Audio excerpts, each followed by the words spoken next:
నమస్తే. This is Sourya. Welcome to red TV truth talk. ఈ రోజు మనతో పాటు మోటివేషనల్ స్పీకర్ దుర్గా ప్రసాద్ గారు ఉన్నారు. వారితో మాట్లాడదాం. హాయ్ సార్, నమస్తే. నమస్కారం శౌర్య గారు.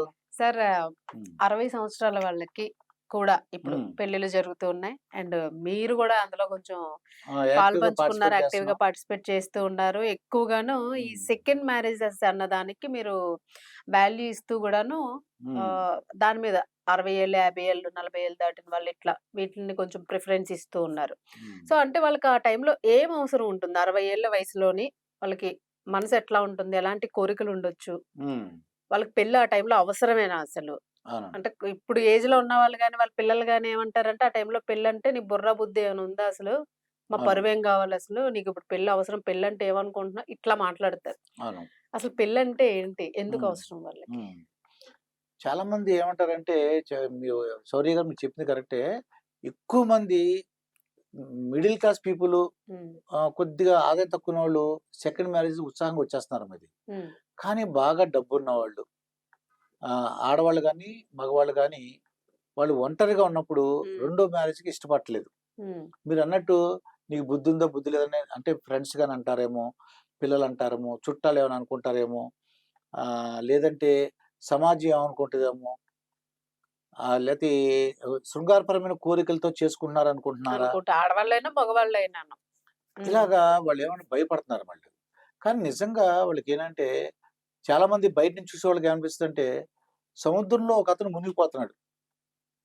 బయట నుంచి ఉన్నోళ్ళకి ఏమంటాడు, "వచ్చే, వచ్చే, వచ్చే బయటకొచ్చే" ఆ! అంటాం. వీళ్ళు లోపలికెళ్తే తెలుస్తది. ఈదోడికి తెలుస్తది. వాడు అంటే అతను సెకండ్ మ్యారేజ్ ఎందుకు చేసుకున్నారు ఆడవాళ్ళు గాని, మగవాళ్ళు గాని అంటే హ్మ్. ఒంటరి వాళ్ళు పెద్ద పెద్ద చాలా మంది చెప్పారు. వాళ్ళతో నేను పర్సనల్‌గా మాట్లాడా. హ్మ్. మాట్లాడితే డే టైమ్ ఏం తెలియట్లేదండి. నైట్ టైమ్ కూర్చున్నప్పుడు ఇంకా మాకు నరకం అండి. నిద్ర పట్టదండి. హ్మ్. నరకం అండి. హ్మ్. ఒంటరిగా అంటే దానివలన ఎవరితో ఎవరితో చెప్పుకోవాలన్నా ఏం చెప్పుకుంటారు? ఎవరు అంటే చెప్పుకుంటారు? ఎవరైనా జనరల్లీ బెడ్ షేరింగ్ అంటే కొన్ని పడుకున్నప్పుడు కొన్ని కుటుంబ విషయాలన్నీ మాట్లాడుకుంటూ నిద్రపోతాం. రేపేం చేద్దాము? నెక్స్ట్ ప్లానింగ్స్ ఏంటి? హ్మ్. ఇట్లాంటివన్నీ ప్రతి భార్యాభర్త మధ్య జరిగేవవి. అవును. నిద్రపోయే ముందే వాళ్ళకి టైం దొరికిద్ది మాట్లాడడానికి. అవును. పిల్లలందరూ పడుకున్నాక. హ్మ్. శారీరకపరమైన కోరికలను అసలు పక్కన పెట్టేసేయండి. వీళ్ళు ఎవరిని పెళ్లి చేసుకోవాలనుకుంటున్నారనుకో, హ్మ్. వాడికి శృంగారపరమైన కోరికలున్నాయి. అనేస్తారు. ఆడికది ఎక్కువ. హ్మ్. లేతే ఈవిడ అమ్మా ఇంకా అది అంటే బూతులనమాట ఇది. హ్మ్. దీనికెక్కువ ఇదెక్కువుంది. హ్మ్.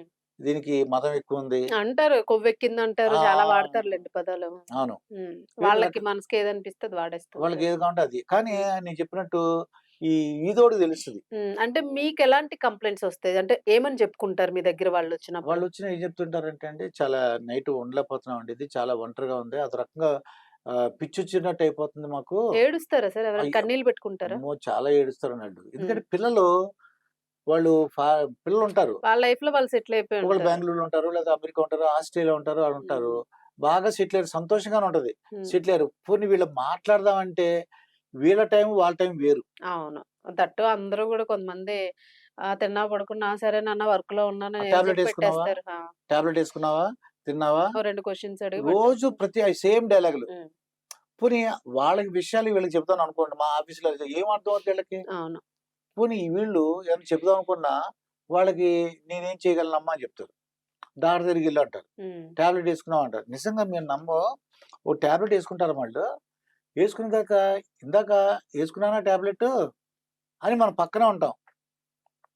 మనం చూస్తుండలే న్యూస్. మర్చిపోతాం. అవును. గుర్తుండదు వాళ్ళకి ఏదో కొంతమందికి. మాటలపడి మర్చిపోతారు. నేను కరెక్టే. యేసుకున్నానో లేదో చూసారా అంటారు. అవును. ఒక్కోసారి అసలు నాకు గూడా చాలా సార్లు అలా అనిపిచ్చింది. యేసుకున్నాక మళ్ళీ యేసుకున్నానా లేదా అని మర్చిపోయిన సందర్భాలున్నాయి. ఆ! అన్నీ ఏంటి ఇంత ఉన్నవాళ్ళం వయసులో అట్లా గూడా. ఉంటే ఇంత చిన్న చిన్న పిల్లే. ఏజుల్లో గూడా. హ్మ్.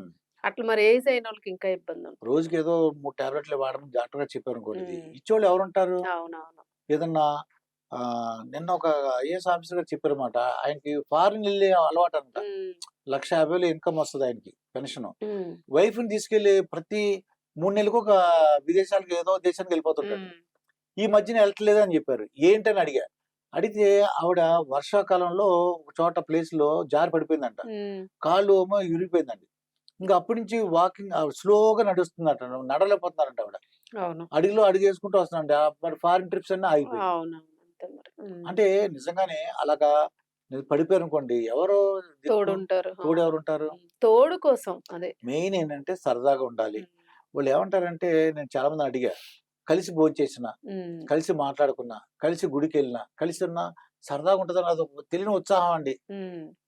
మరి ఈ శృంగార పనులేంటంటే అది ఎమోషనల్, అది ఏదో అది వేరు. ఒక స్టేజ్‌కెళ్ళిన తర్వాత అవును. అది ఎమోషనల్ ఫీలింగ్ అనేది దీనికి సంబంధం లేదు. అవును. మెయిన్ మేము మాట్లాడుకోవడానికి, కలిసి తిరగటానికి, కలిసి ఉండటానికి, కలిసి ఒకరి మంచి చెడులు ఒకరికి భోజనం చేయడానికి. హ్మ్. ఏదో ఉప్పు ఎక్కువైందనో, తక్కువైందనో, అదనో, ఇదనో అవును. మాట్లాడుకోవడం. కాసేపు ఏ జోకేసి నవ్వుకోవడం, కలిసి కాఫీ తాగడం, టీ తాగడం. సినిమాకెళ్ళటం గాని సరదా అంతే. హ్మ్. అనమాట. ఉన్నన్నాళ్ళు కొంచెం ఏదో హ్మ్. లాస్ట్ ఆఖరి దశలోనే ప్రశాంతంగా పోతాం అన్న ఒక హోప్‌తోని హ్మ్. కాకపోతే కోరుకుంటున్నాం. వాళ్ళేమనంటే ముందుకు రావాలమ్మా. ఎవరైనా ఒంటరిగా ఇదివరకు వేరు. హ్మ్. ఇప్పుడు ఒంటరిగా ఉన్నోళ్ళు ఎవరైనా సరే ముందుకు వచ్చి ఏమాత్రం అవకాశం ఉన్నా మ్యారేజ్ చేసుకుంటే మంచిదని చెప్పేసి చాలా మంది నిపుణులు చెప్తున్నారు. హ్మ్.